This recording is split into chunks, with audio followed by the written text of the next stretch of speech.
ভারতের হৃদয় দিয়ে বয়ে যাওয়া হিমালয়ের কোল থেকে জন্ম নেওয়া এই জগতের সবথেকে পবিত্র নদী হল গঙ্গা। আমাদের পুরাণে এই নদী খুবই উল্লেখযোগ্য।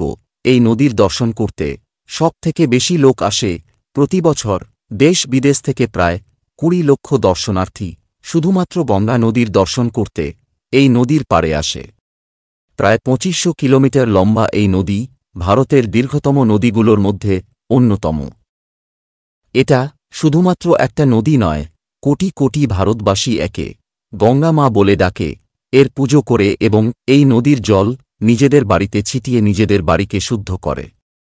অসংখ্য লোক নিজেদের পাপ থেকে মুক্তি পাবার জন্য অনেক দূর দূর থেকে গঙ্গাতে ডুব দিতে আসে। প্রাচীনকাল থেকে আমরা জেনে এসেছি যে গঙ্গা মা খুবই পবিত্র, কিন্তু এটা কি সত্যি? কেন আমরা গঙ্গাকে দেবী হিসেবে দেখে থাকি? এমন কি কারণ আছে যেটার জন্য এই গঙ্গা জলকে পবিত্র মনে করা হয়? এর পেছনে রয়েছে বেশ কিছু তথ্য, কিছু পৌরাণিক কথা, কিছুটা ইতিহাস, বেশ কিছু অজানা কথা এবং একটা গল্প। গঙ্গা নদী শুধুমাত্র ধার্মিকভাবে নয়, বৈজ্ঞানিকভাবেও অদ্ভুতভাবে উল্লেখযোগ্য।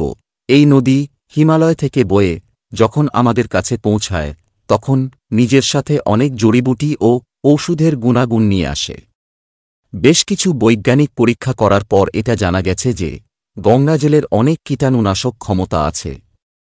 এর মানে এটাই যে গঙ্গাজল নিজেকে পরিশ্রুত করে সুরক্ষিত রাখতে পারে।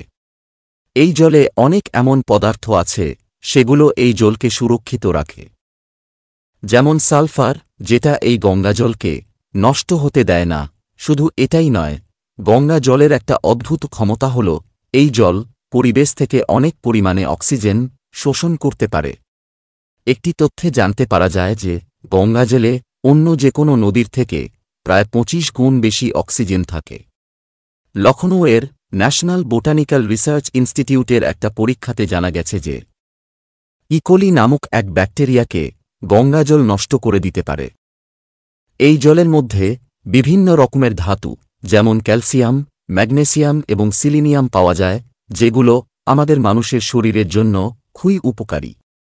এছাড়াও গঙ্গাজলে এমন অনেক ক্ষমতা আছে যাতে কলেরা, ম্যালেরিয়া ও প্লেগের মতো কঠিন সব রোগের সাথে লড়াই করতে সাহায্য করে।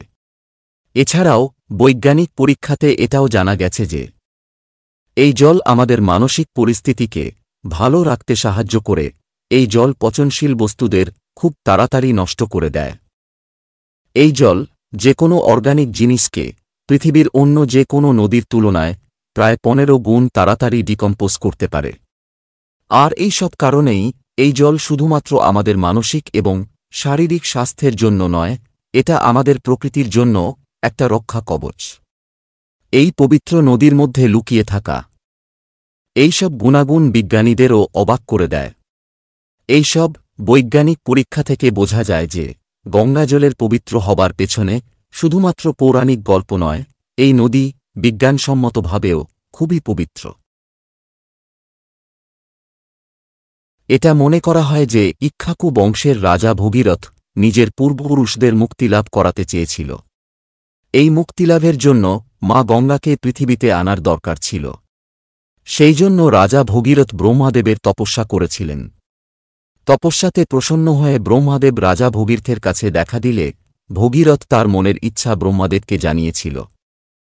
ব্রহ্মাদেব রাজা ভগীরথের ইচ্ছা পূরণ করে বলেন গঙ্গা পৃথিবীতে আসবে, কিন্তু তার সাথে এটাও বলে দেন যে গঙ্গার স্রোতের গতি এত বেশি যে সে যদি সরাসরি পৃথিবীতে আছড়ে পড়ে তাহলে পৃথিবীর ভারসাম্য ঠিক থাকবে না। মা গঙ্গার স্রোতকে একমাত্র মহাদেব সহ্য করতে পারবেন। এই বলে ব্রহ্মাদেব চলে যান। তারপর রাজা ভগীরথ মহাদেবের কঠোর তপস্যা করতে থাকেন। মহাদেব তার তপস্যাতে প্রসন্ন হয়ে দেখা দিলে রাজা ভগীরথ সব কথা ওনাকে বলেন। এরপর মহাদেব মা গঙ্গার স্রোতকে সামলাতে রাজি হলে ব্রহ্মাদেবের কথায় মা গঙ্গা মহাদেবের ওপর আছড়ে পড়ে এবং মহাদেব তার জটার মধ্যে মা গঙ্গাকে নিয়ে তার স্রোতকে কমিয়ে দিয়েছিল। এরপর শিবের জটার মধ্যে দিয়ে গঙ্গা অনেক কম স্রোত নিয়ে পৃথিবীর বুকে আছড়ে পড়েছিল।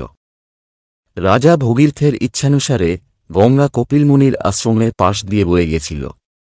এই কপিল মুনির আশ্রমেই রাজা ভগীরথের প্রায় ৫,০০০ পূর্বপুরুষের অস্থি রাখা ছিল। এই সব অস্থি মা গঙ্গার স্পর্শ পেতেই সব পূর্বপুরুষদের আত্মার মুক্তিলাভ হয়েছিল।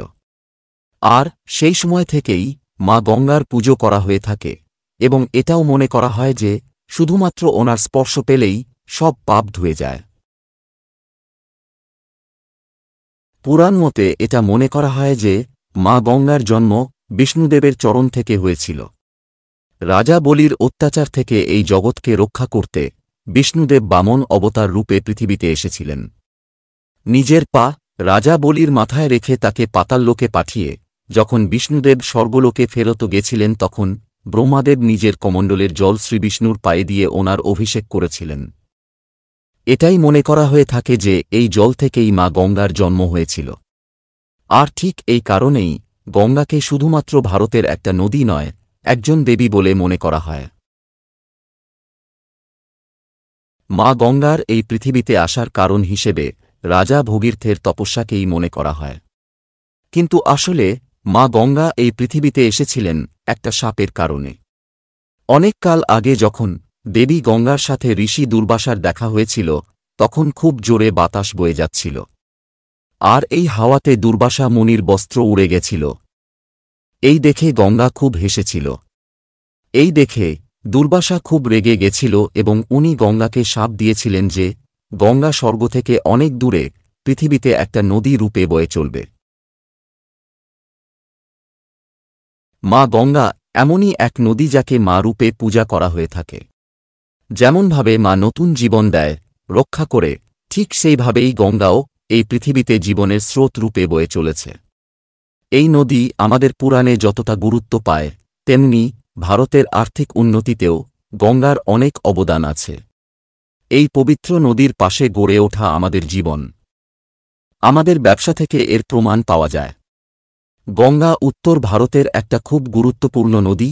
এই নদীর পাশে অনেক কৃষিকার্য হয়ে থাকে। এই নদীর জলে এমন অনেক গুণাগুণ আছে যা কৃষিকার্যে সাহায্য করে।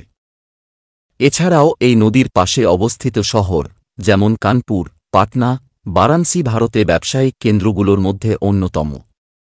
গঙ্গার ধারে প্রতি বছর কয়েক লক্ষ লোক ঘুরতে আসে, যার থেকে পর্যটন ব্যবসাও খুব ভালো হয়ে থাকে। গঙ্গা নদীতে এমন অনেকগুলো প্রজেক্ট বানানো আছে যেগুলো থেকে জলবিদ্যুৎ তৈরি হয়, যা আমাদের প্রতিদিনের জীবনে খুবই জরুরি। ভারতের প্রায় ৪০ কোটি লোক নিজেদের জীবনযাপনের জন্য গঙ্গার ওপর নির্ভরশীল। এই নদী আমাদের দেশের ধর্মীয় মতের সাথে সাথে আর্থিক ব্যবস্থারও উন্নতি করে। এটা মনে করা হয় যে কলিযুগের শেষে গঙ্গা নদীর জল পুরোপুরি শুকিয়ে যাবে। কিন্তু আজ আমরা যেভাবে এই জলের অপব্যবহার করছি তাতে মনে হয় কলিযুগের শেষের অনেক আগেই এই নদী শুকিয়ে যাবে। জনসংখ্যার সাথে সাথে যেভাবে দূষণ বেড়ে চলেছে গঙ্গাও খুবই দূষিত হয়ে যাচ্ছে। এই নদীতে প্রচুর পরিমাণে প্লাস্টিক, কারখানার বর্জ্য পাওয়া যায়। বৈজ্ঞানিকভাবে প্রমাণিত যে গঙ্গাজল নিজেই নিজেকে পরিষ্কার করে নেয়, কিন্তু গঙ্গাজল নিজেকে যতটা বাঁচাতে পারবে আমরা তার থেকে অনেক বেশি এই জলের ক্ষতি করে চলেছি। এটাও মনে করা হচ্ছে যে এইভাবে চলতে থাকলে ৩০ বছর পর এই নদীর জল এখনকার থেকে অর্ধেক হয়ে যাবে। একদিকে আমরা এই জলকে পবিত্র মেনে চলি, এর পুজো করি, অন্যদিকে আমরাই এই নদীর ক্ষতি করে চলেছি। এই নদী অনেক অনেক বছর ধরেই আমাদের সাহায্য করেছে। এই নদী আমাদের দেশের সবথেকে গুরুত্বপূর্ণ নদী।